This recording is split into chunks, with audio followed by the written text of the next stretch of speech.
This is the process shot. I'm Michael. I'm stuck in a haunted movie theater, and I've seen Trafic, a French comedy from 1971 directed by Jacques Tati. I guess this is a nice reprieve from all the newer movies I've been seeing around here. Anyways, this movie follows Tati's signature character, Monsieur Hulot, now working as an automobile designer, preparing for his company's presence at an upcoming auto show. Carpooling with others at the company, including a publicity agent, what could have been a road trip of a few hours becomes comically delayed as they are caught up within a number of obstacles.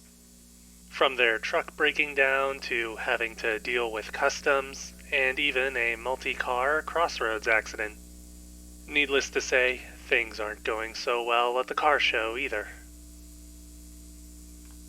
This is probably the most linear of any of Tati's films, though there isn't too much actual story or plotting. There's a clear, continuous series of events at least, and it still has plenty of satirical takes on cars and the automobile industry and system.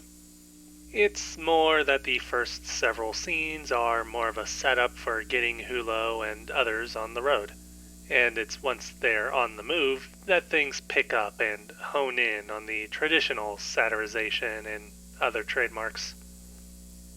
It's a bit lighter on the amount of ideas being poked at, given the honed focus on cars, companies, and drivers.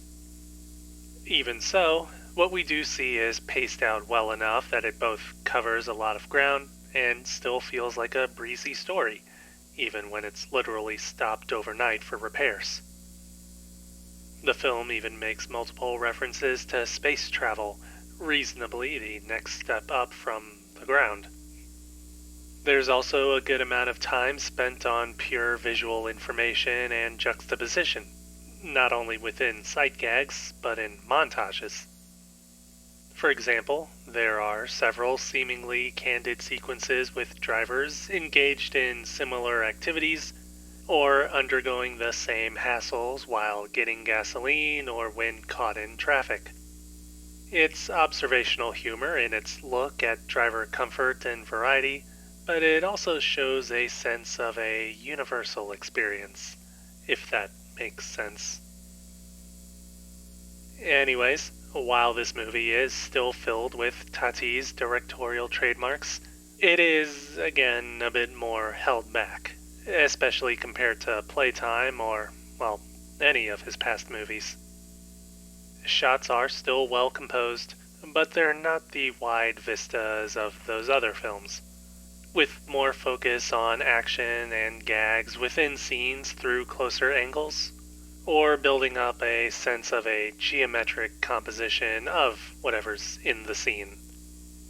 Editing still paces things well, with few cuts outside of montages, and sound design is as honed in on specific noises as ever before. For whatever reason, though, I would say that this does feel as if it's moving slower than Tati's other movies, ironic as that may sound. That's not to say that it's a complete slog to sit through, but more that there seems to be less stuff actually occurring within the overall story. Scenes stick to a few specific plot points or settings and take their time getting through them. Then again, it could easily be intentional. One last bit of the ongoing satire of auto travel and the speed of personal transport, held back by human ingenuity or incompetence. To that extent, I'd say that the film hits the mark.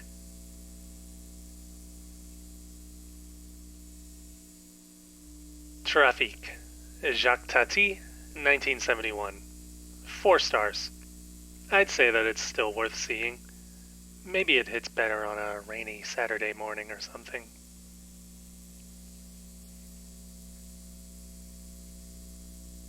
That's it for this review. If you liked it, leave a like. If you have something to add, leave a comment. Subscribe to the channel for more reviews. I was never much for driving back before I came to this place.